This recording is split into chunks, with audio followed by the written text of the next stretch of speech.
नमस्कार दोस्तों, स्वागत है आपका अपने यूट्यूब चैनल परीक्षाएं अकेडमी पर। हम पर्यावरण से पढ़ा रहे हैं और उसी में टॉपिक आगे है आपका खाद्य श्रृंखला। देखते हैं खाद्य श्रृंखला है क्या।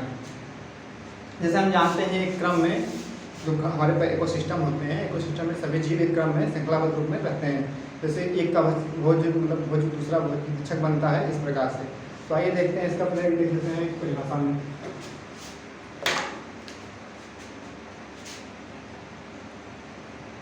आहार और ऊर्जा, आहार और ऊर्जा का श्रृंखलाबद्ध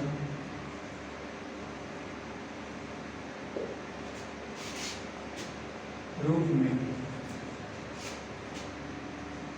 एक जीव समुदाय से दूसरे जीव समुदाय में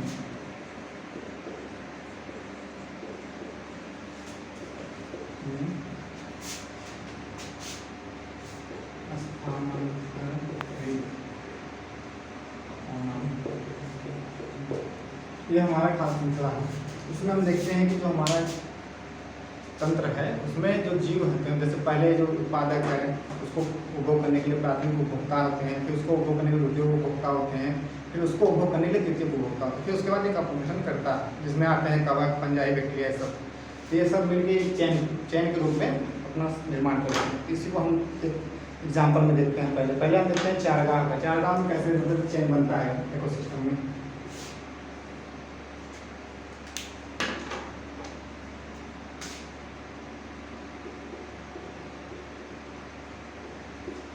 चारागाह में हम देखते हैं उत्पादक के रूप में हम देखते हैं घास को।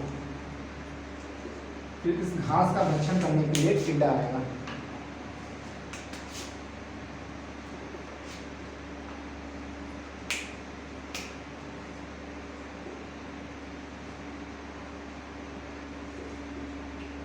टिड्डा,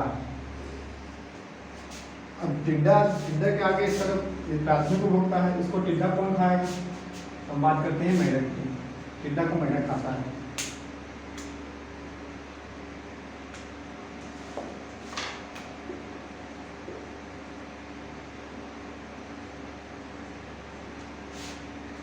तो इसी घास के परितंत्र में मेढक को आगे देखते हैं, इसको भक्षण करने के लिए सांप आता है।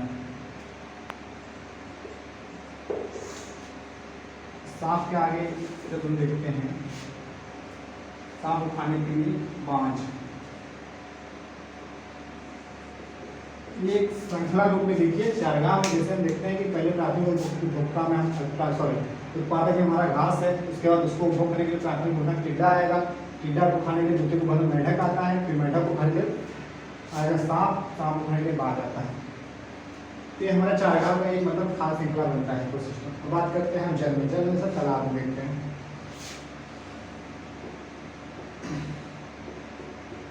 तालाब में देखिए श्रृंखला रूप में कैसे बनते हैं। तालाब में देखते हैं, पहले ही देखते हैं जो वहाँ के शैवाले होते हैं, छोटे तालाब में उगे रहते हैं, उनको देखते हैं। पहले ये उत्पादक के रूप में रहेंगे शैवाल, और शैवाल के बाद शैवाल को भक्षण करने के लिए वहाँ के छोटे मोटे कीड़े होते हैं, जो मच्छर के लार्वा हो गए, ये सब।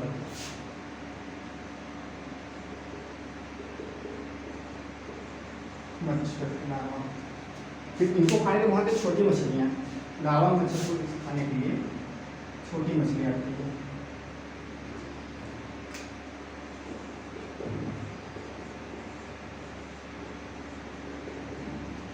छोटी मछली के आगे देखते हैं, छोटी मछली को खाने के लिए आगे आएंगे नदी किनारे जैसे छोटे जीव होते हैं, रैकून जिसे कहते हैं,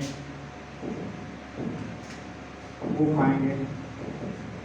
या इसी में देख लेंगे कोई बिल्ली हो जाएगी। ये श्रृंखला हमारा तालाब में बनता है, जैसे शैवाल, लार्वा, मच्छर, छोटी मछली, रैकून, बिल्ली। अब बात करते हैं आगे इस खाद्य श्रृंखला के कुछ प्रकार बताए गए हैं। इम्पोर्टेंट में 2 प्रकार हैं, उसको हम देखते हैं एक एक करके। तो हेडिंग आप डालते हैं खाद्य श्रृंखला के प्रकार।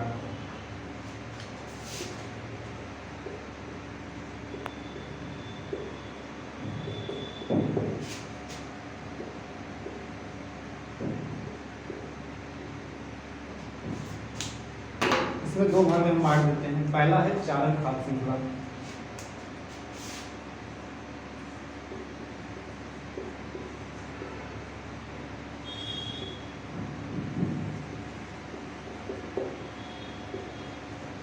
चारण खाद्य श्रृंखला क्या है, इसको समझते हैं। जैसे चारण नाम से ही चारण, जैसे इसमें ग्रेजिंग करते हैं, जैसे जहाँ जो उत्पादक होता है पहले, तो उत्पादक हरे पेड़ पौधे आते हैं, तो उसको खाने के लिए जो प्राथमिक उपभोक्ता होते हैं वो हरे पेड़ पौधे को या तो उसके भाग खा के इस श्रृंखला की शुरुआत करते हैं, इसलिए इसे चारण खाद्य श्रृंखला कहते हैं। इसमें हम एग्जाम्पल में जैसे कि चारगाह वाला एग्जाम्पल देख सकते हैं। इसमें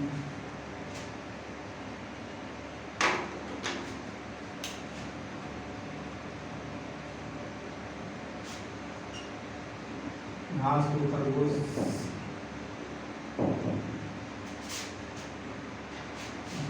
खाएगा, बिल्ली खाएगी। चारण खाद्य श्रृंखला में जैसे कि घास से शुरू होता है, उसमें फिर आगे चलते हैं तो खरगोश है, बिल्ली है, बिल्ली के अलावा जैसे इसको खा सकते हैं खरगोश के, जैसे वहाँ के जानवर होंगे जो लोमड़ी, इन सबको खाने के लिए आगे देखेंगे तो बड़ा जानवर थोड़ा आएगा लगभग में, इसको खाने के लिए शेर उच्च मांसाहारी, सर्वोच्च मांसाहारी होता है।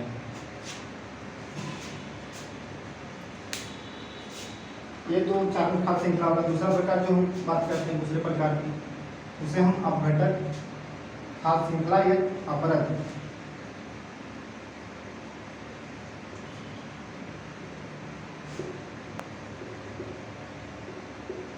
खाद्य श्रृंखला कहते हैं।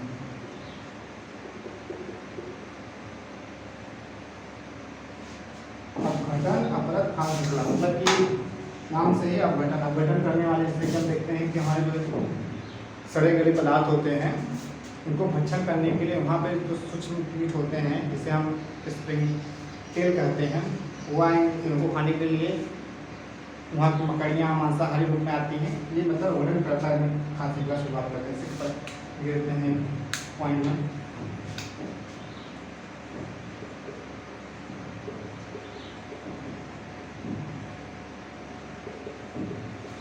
नित्य जैविक पदार्थ को खाकर इस चैन की शुरुआत करते हैं।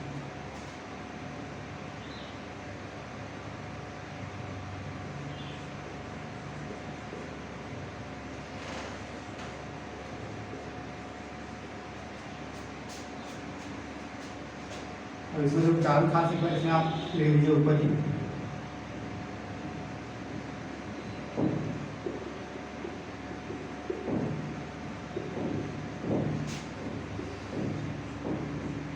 अभी पेड़ पौधे खाकर। एग्जाम्पल में जैसे बात करते हैं हम कचरा, जो नित्य जैविक पदार्थ होते हैं जैसे कचरा है हो जाएगा, इसको खाने वाले होंगे कीट।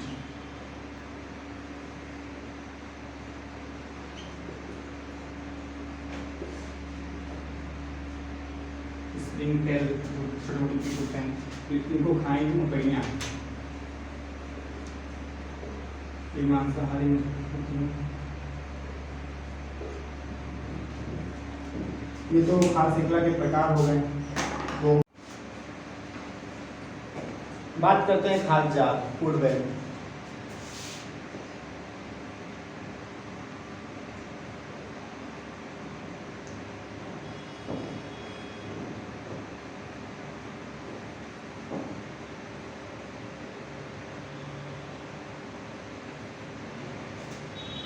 खाद्य जाल क्या होता है? जो हमारी खाद्य श्रृंखलाएं बनती हैं कई तो सबको मिला के मतलब संयोजित रूप से जोड़ देते हैं, नेटवर्क कार्य करते हैं, जिसे हम खाद्य जाल करते हैं। जैसे लिखते हैं हम पहले,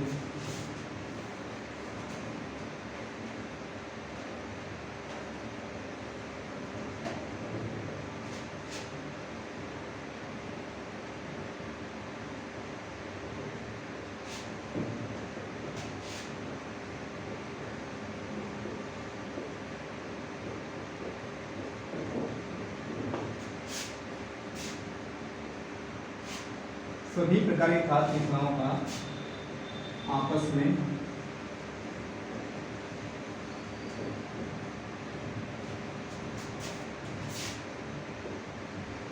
एक क्रम में जुड़ाव होता है।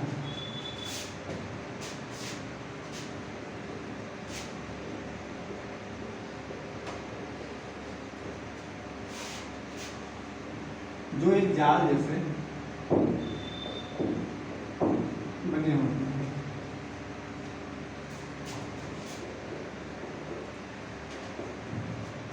खाद्य जाल सभी प्रकार की खाद्य श्रृंखलाएं होती हैं, उनका किसी न किसी रूप में आपस में कनेक्शन बनता है, तो उस रूप में देखते हैं एक नेटवर्क बन जाता है जाल जैसा, तो उसी को हम खाद्य जाल कहते हैं।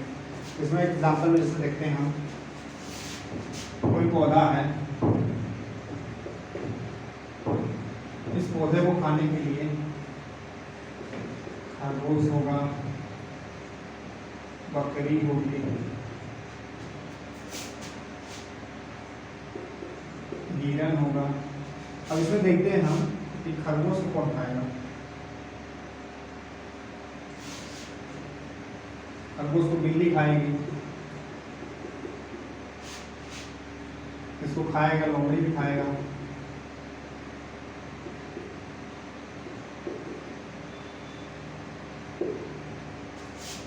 हिरन की बात करते हैं, हिरन को शेर खाता है।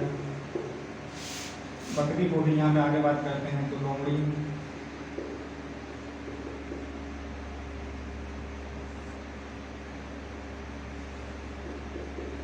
भेड़िया, शेर, जैसे खरगोश हो गया, इसमें चूहा भी देखते हैं, चूहा भी है जो पौधे को चूहा को खाएगा दाने के रूप में। फिर उसको खाने के लिए सांप रहता है, सांप को खाने के लिए बाज है। इसमें देखते हैं कि जाल रूप से दिखता है ना, जैसे पौधे से शुरू होता है तो इसको अलग मतलब खाद्य श्रृंखला बनती है, उसी श्रृंखला में देखिए फिर मतलब जुड़े हैं अलग से, इस तरह से इसी को हम खाद्य जाल कहते हैं। बात करते हैं, दो मुख्य टॉपिक है जिससे हम लिखते हैं और उसको समझते हैं।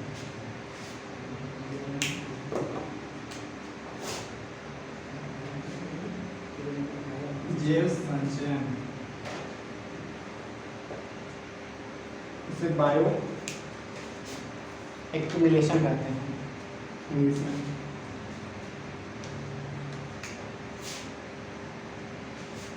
जैव संचयन मतलब कि जो हानिकारक पदार्थ होते हैं, जैसे कि खाद्य पदार्थ जो होते हैं, पेड़ पौधे उगाने के लिए हम प्रयोग करते हैं 2,4-D, DSC, और इसमें जो हानिकारक पदार्थ होते हैं इनका जो संचय होता है हरे पेड़ पौधों में होगा, तो उसी को हम जैव संचयन करते हैं।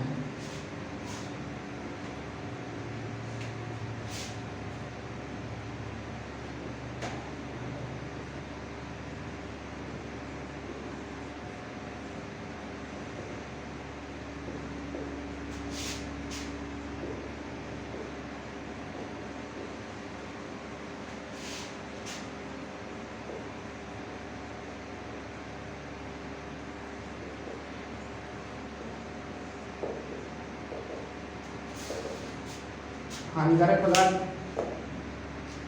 देखते हैं, जैसे 2,4-D खरपतवारनाशी है, DSC और एक होता है DDT। ये सब एक केमिकल रूप में प्रयोग होते हैं, जैसे कि हरी पेड़ पौधों में एक तत्व आएंगे, फिर उससे इसको भक्षण करने के लिए जो भुगताएँ हैं उनको उनके अंदर चले जाते हैं, ये एक प्रकार से संचय हो जाता है उनके वो क्या कहते हैं फैट वाले भाग में। और इसी में हम समझते हैं जैसे कि जैव आवर्धन क्या है।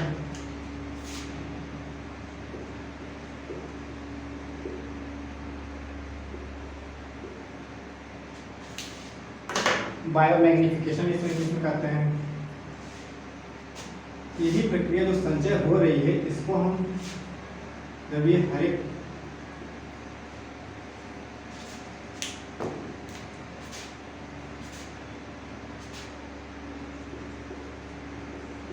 पौधों से इसका संचय शुरू होके सभी उपभोक्ताओं में होते हुए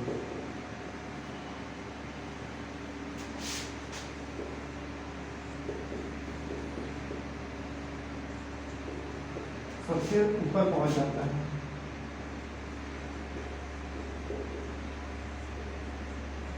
सबसे ऊपर मतलब जैसे सर्वोच्च मांसाहारी प्राणी जो होते हैं खाद्य श्रृंखला में वहाँ तक पहुँच जाता है ये जितने भी हानिकारक पदार्थ हैं। इसी क्रम में इसी को हम जैव आवर्धन करते हैं।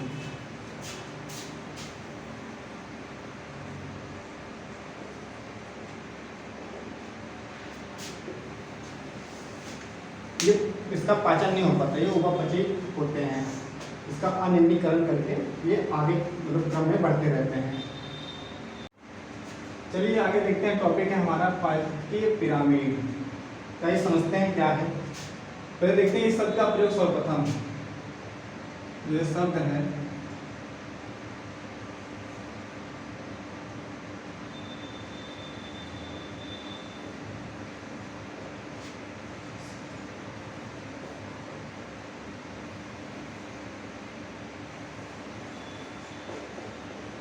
इसका सर्वप्रथम प्रयोग जो किए थे वो चार्ल्स एल्टन थे 1927 में।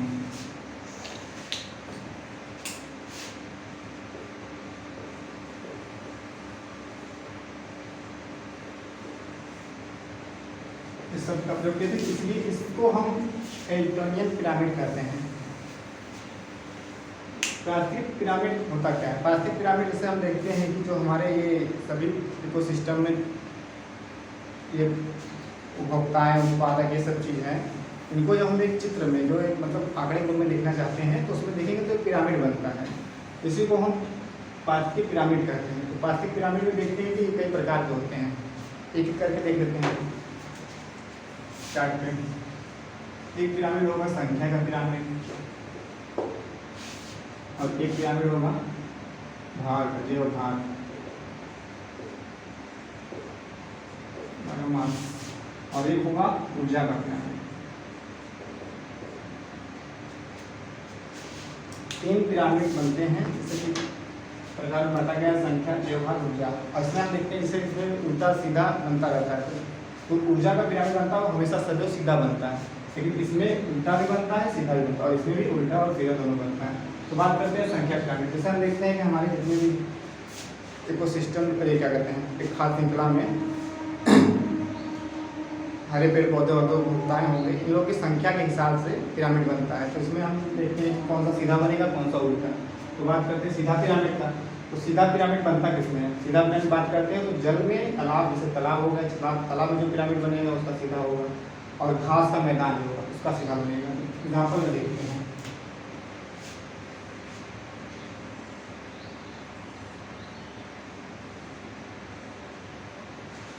एग्जाम्पल में देखिए,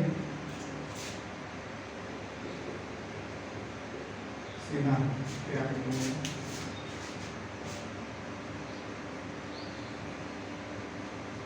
इसमें संख्या के हिसाब से जो सीधा पिरामिड बनता है वो संख्या के हिसाब से बढ़ता है। इसमें बात करते हैं, जैसे देखिए नीचे जो सबसे बनेगा, नीचे हम देखते हैं कि इसमें उत्पादक होते हैं। उत्पादक हरे पेड़ पौधे होते हैं। घास के मैदान से घास ज़्यादा है तो उसकी संख्या ज़्यादा रहेगी उनकी। यहाँ पर हम घास लिखेंगे, घास। इस घास में जैसे निवास करने वाले जानवर रहेंगे, जैसे कि कुछ खरगोश हो गए, चूहे हो गए, ये सब, इनकी संख्या घास के हिसाब से कम होगी।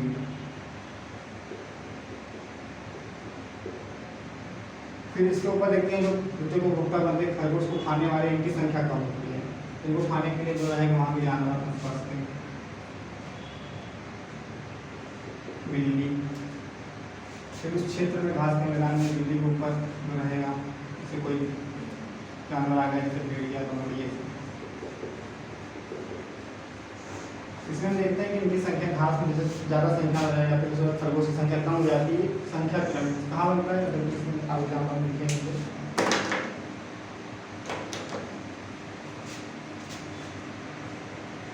घास का मैदान और जल में जो बनता है उसको भी देख लेते हैं।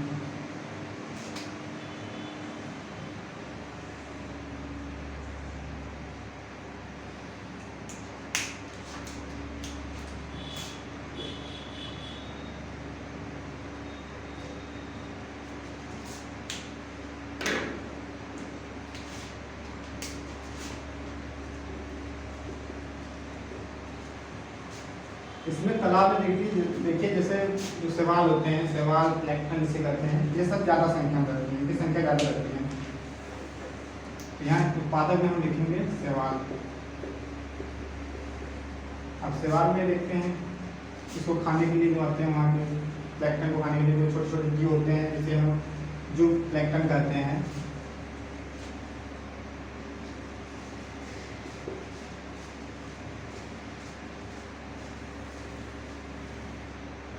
अभी छोटे छोटे जीव खाने के लिए छोटी मछलियाँ रहती हैं तो हमारी बुद्धि को बहुत कम आएंगी, इनकी संख्या इनसे कम होगी।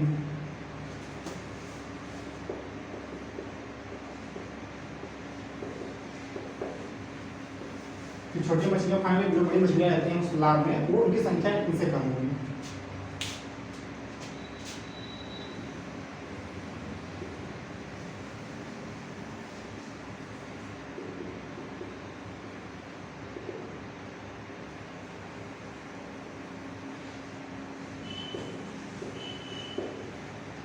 ये तालाब में जो बनता है संख्या का पिरामिड, ये सीधा घास का मैदान और तालाब का सीधा था। उल्टा की बात करते हैं, उल्टा कहाँ बनता है? उल्टा पिरामिड 1 का बनता है।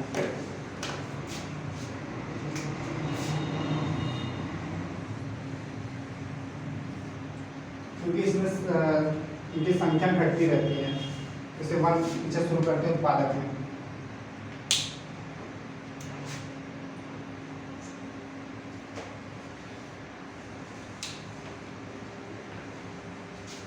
उत्पादक में देखते हैं विच का बनता है।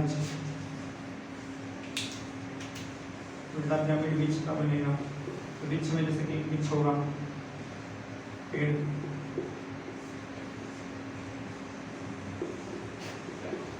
इस पेड़ पे निवास करने के लिए जो चिड़िया होंगी, गिलहरी हो गई, ये सब जो प्राथमिक होता है इसके पेड़ को भक्षण करने वाले रहेंगे, उनकी संख्या जो रहेगी इनसे ज़्यादा रहेगी। तो पेड़ जो है उस पर निवास करने के लिए संख्या जो रहती है उनकी ज़्यादा रहती है। जैसे चिड़िया हैं,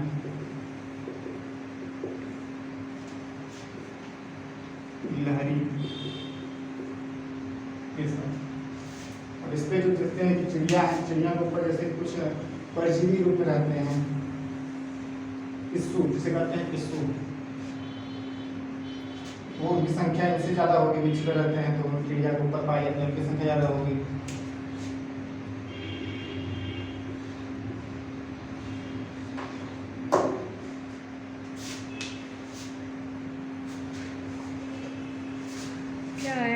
तुम कहाँ?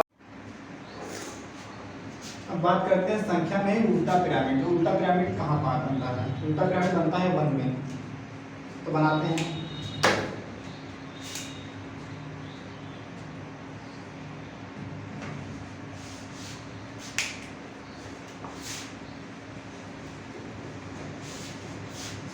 इसमें हम देखते हैं जैसे कि उल्टा क्यों बनता है, क्योंकि इसमें संख्या के साथ बनाना, तो संख्या जहाँ कम होगी वहाँ उल्टा बनता है।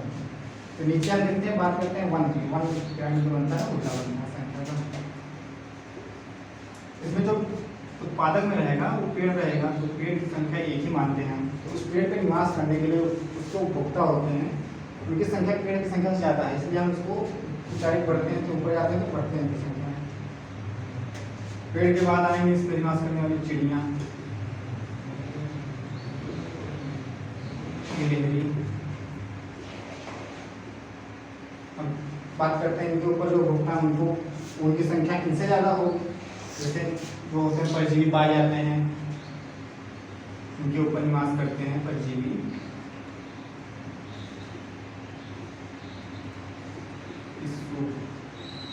इनकी संख्या चिड़िया और गिलहरी ज़्यादा होती है, इनका तो पिरामिड बनता है उल्टा बनता है। अब बात करते हैं अगला पिरामिड जो बनता है ज्योभार का पिरामिड। इसमें भी सीधा और उल्टा बनता है। तो बात करते हैं पहले सीधे पिरामिड की। तो सीधे पिरामिड में हम देखते हैं कौन सा पिरामिड सीधा बनता है। इसमें सीधा पिरामिड जो बनेगा वो वन का और घास के मैदान का बनता है, वो सीधा बनता है जीवभार में।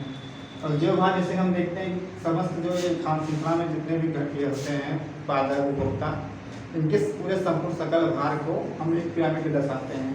इनका पिरामिड बनाने के लिए सीधे पिरामिड को पाए जाते हैं।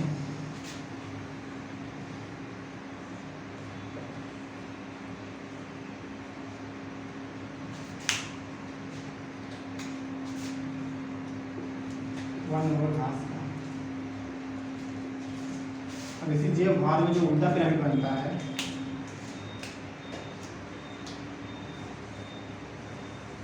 ये जल का बनता है। जीवभार में जल का पिरामिड उल्टा बनता है।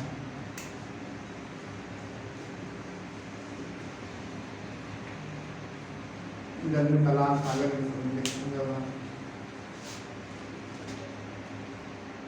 जीवभार में जैसे वन और घास में देखते हैं पहले उत्पादक में हम देखते हैं यहाँ पे जो ये यहाँ के बीच उत्पादन में हरे पेड़ पौधे बीच होते हैं, इनकी संख्या जैसे कि ज़्यादा तो रहती हैं, इनका भार ज़्यादा होता है।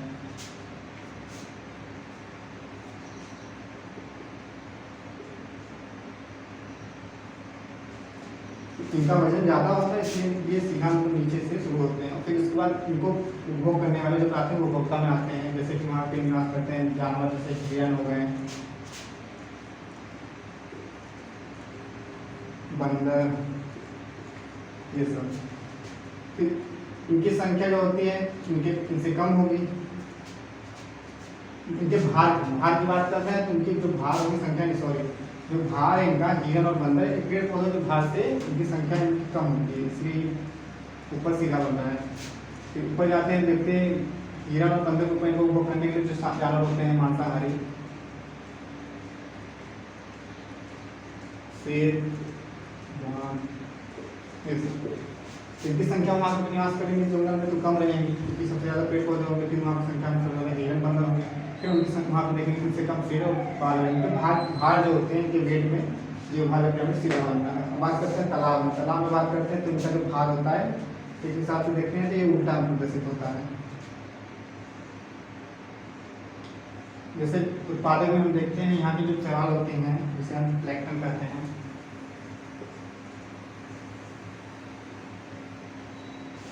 ये इनका भार जो होता है वो कम होता है क्योंकि ये हल्के होते हैं, लेकिन इनको खाने वाली जो छोटी मछलियाँ होती हैं,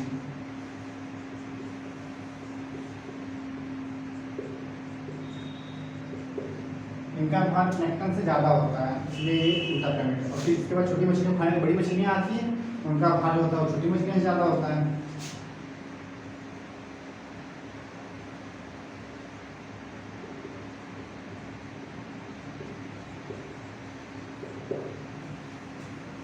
ये पिरामिड जो भार में तालाब को उल्टा बनता है।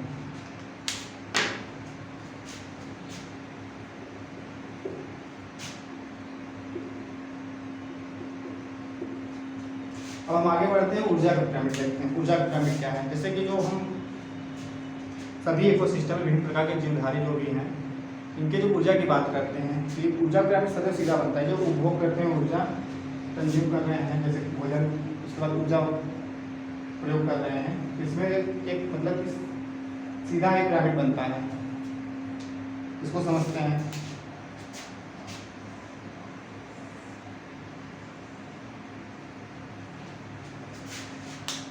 ऊर्जा के पिरामिड में पहले जो उत्पादक होते हैं,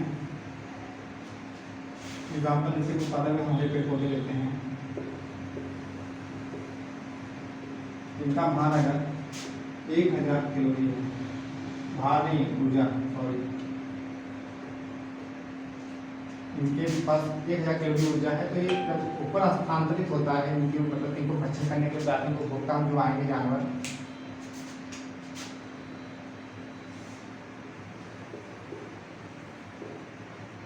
इनके अंदर इसका 10% आता है, मतलब कि 100 कैलोरी जो ऊर्जा स्थानांतरित होंगी। फिर इन्हें बकरी और हिरण इनको खाने के लिए जो इनके को भोक्ता होते हैं, लोमड़ी, बकरबग्घा, इनमें जो स्थानांतरित होगा इनका 10%, मतलब 100 कैलोरी प्राथमिक उपभोक्ता था, इनका 10% जाएगा, तो यहाँ पे 10 कैलोरी ऊर्जा यहाँ प्राप्त होती है इनको। फिर इसके बाद देखते हैं सबसे ऊपर जाएगा जो सर्वोच्च मांसाहारी में आते हैं, जैसे सेब, इनमें ऊर्जा का जो स्थानांतरण होता है उस पिछले मतलब उपभोक्ता से 10% आता है, तो यहाँ 10 कैलोरी थी तो यहाँ इनके पास बस 1 कैलोरी पहुँचेगी। ये ऊर्जा का पिरामिड बनता है, ऐसे सदैव सीधा बनता है, और ये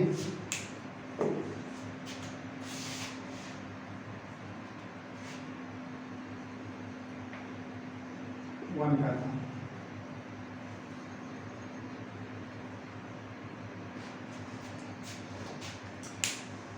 आज के लिए इतना ही, आगे हम नेक्स्ट टॉपिक शुरू करेंगे, इसके लिए धन्यवाद।